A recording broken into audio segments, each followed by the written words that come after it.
Dia kata, ceritakan kepada kami yang kami akan tanyakan kepada kamu satu soalan, bahkan beberapa soalan yang jawapan ini takkan diketahui melainkan hanya Nabi saja boleh tahu jawapan dia. Kami nak tanya kat hang, kalau hang betul boleh jawab, lala ni kami beriman. Lebih kurang macam tu. Ada 4 soalan.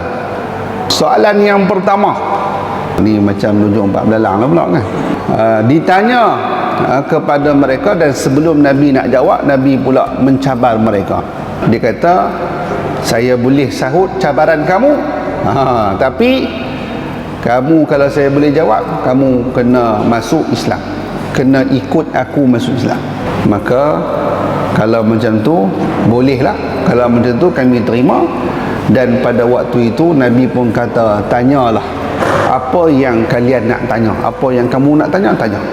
Mereka pun tanya akan 4 perkara. 4 perkara. Yang pertama, makanan apa yang diharamkan oleh Israel. Oleh Israel di sini, oleh Yaqub alaihissalam. Makanan apa yang diharamkan kepada Nabi Yaqub atas dirinya yang disebutkan dalam kitab Taurat. Israel bahasa Ibrani yang makna dia Yaqub. Yaqub itu diertikan dengan juga Israel sebagai Abdullah, iaitu hamba Allah. Bahasa Arab Abdullah, bahasa Melayu hamba Allah, bahasa Israel adalah Israel. Israel itu hamba Allah. Soalan kedua, cerita sahaja kepada kami macam mana air mani lelaki dan macam mana air mani perempuan. Ni bukan dalam buku teks kata 5 dah. Jawapan mesti ikut sukatan di dalam kitab Taurat. Kemudian bagaimana mani itu boleh jadi anak lelaki dan kadang-kadang boleh jadi anak perempuan, macam mana? Ni jawapan juga bukan ikut sains, dia adalah jawapan mengikut dalam kitab Taurat. Yang ketiga, soalan, cerita juga kepada kami tentang Nabi yang ummi, gelaran dia ummi di dalam kitab Taurat. Apa maksud ummi di dalam kitab Taurat?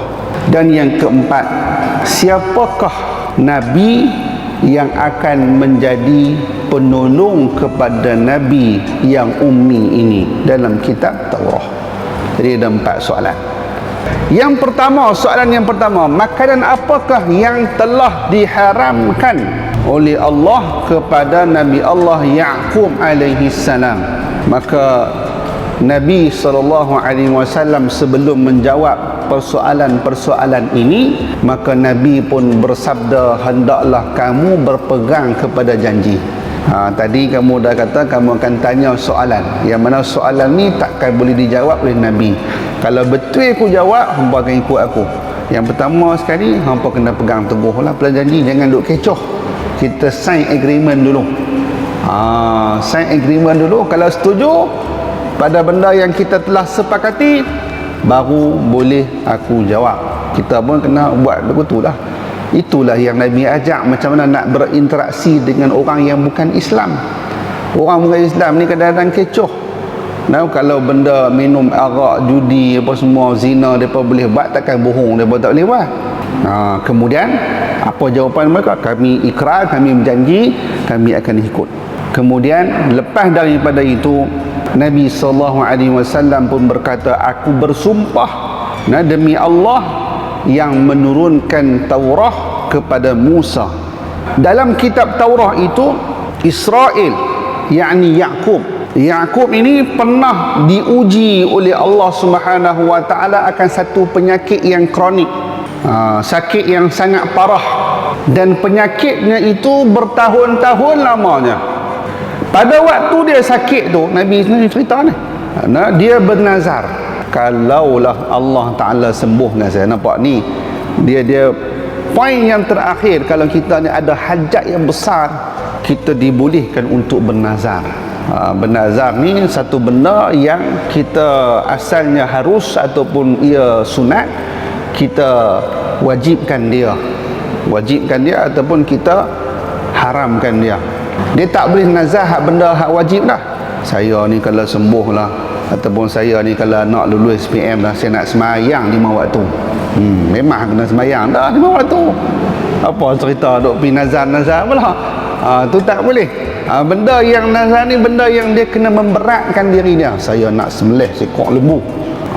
Lembu ni dia tak abak lah, lembu betina ke jantan ke kecil ke besar ke, yang betul lembu.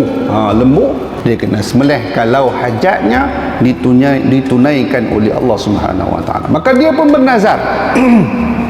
Dia bernazar, kalaulah Allah Taala sembuh daripada penyakit, maka dia akan mengharamkan diri dia makan dan minum daripada makanan dan minuman yang paling dia suka. Apa dia makanan dan minuman yang paling disukai oleh Nabi Allah Yaqub alaihi salam?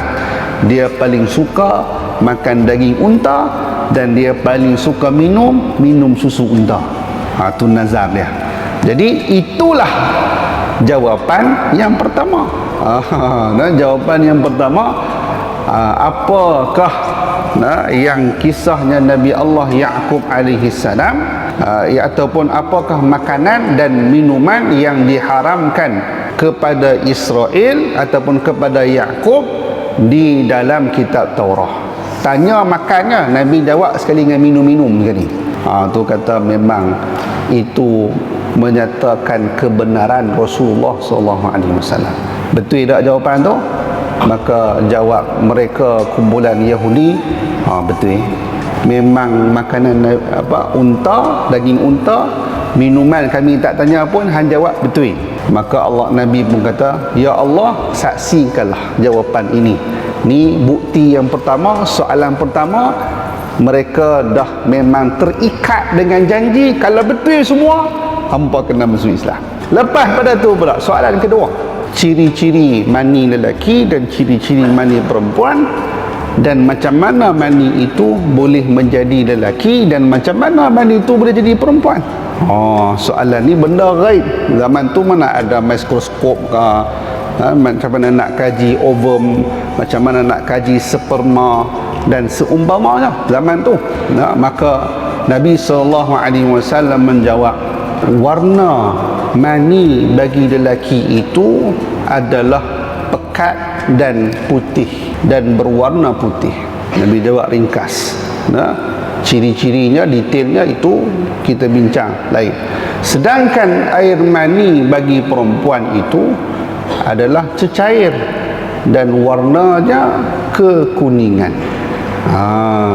Ini adalah jawapan yang Nabi jawab berdasarkan dalam kitab Taurah. Mana mani yang lebih kuat di antara mani lelaki dan mani perempuan itu yang lebih kuat, maka baginya anak mirip dengan yang kuat itu. Kalau mani ayah kuat, keluar muka macam ayah. Kalau mani perempuan tu kuat, keluar muka macam mak. Itu jawapan umum. Jadi maksudnya kalau sperma tu dia mendominasi, dia dominan, maka dia akan menang dan dia akan keluar ikut rupa ayah. Kalaulah ovum itu mendominasi, maka keluar muka ikut mak. Kita ikut mak ke ikut ayah? Jawab sendiri. Itu jawapan. Laki perempuan tu detail lah, tapi itu jawapan umum. Tu kita bincang dalam sains lah pula, nak kena buka buku sains macam mana. Tapi semua ini adalah satu ketentuan daripada Allah. Kadang-kadang kalaupun mani si lelaki kuat, muka lelaki keluar jadi perempuan, pula macam mana ni? Muka ikut pak tapi perempuan, muka ikut mak tapi lelaki, tu macam mana? Yang tu rahsia Allah. Cuma jawapan umum yang disebutkan di dalam kitab Taurah ini, berdasarkan kitab Taurah, dan skrip itu Nabi ulang kepada Bani Israel yang bertanyakan kepada Nabi Muhammad SAW, itu jawapan dia. Ni Nujum Pak Belalang memenangi kemenangan kedua. Benar jawab tu, betul. Tu ada orang bersara, betul. Temenung pula depa macam mana ni. Nak kalahlah kita hari ni. Ni gadai negara waktu tu. Ni nak gadai akidah depa, nak gadai agama depa, kena masuk Islam.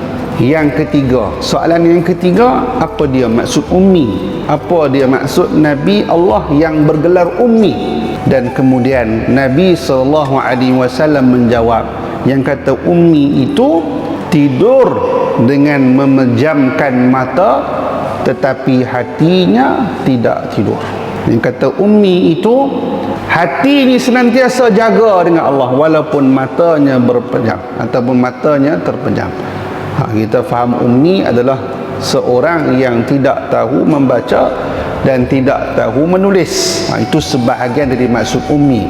Tetapi ummi yang ada dalam teks kitab Taurah adalah yang matanya pejam tetapi hatinya tidak pejam. Maka jawapan yang ketiga ini juga beroleh kebenaran. Depa pun jawab, betul apa yang kamu jawab. Kemudian soalan yang keempat. Soalan yang keempat, siapakah yang menurunkan Al-Quran? Ataupun soalan yang keempat ini, siapakah yang akan membantu menjadi penolongmu wahai Nabi? Dalam kitab Taurah sebut apa? Pada waktu itu Nabi SAW menjawab, malaikat yang akan menjadi penolong adalah malaikat Jibril alaihissalam.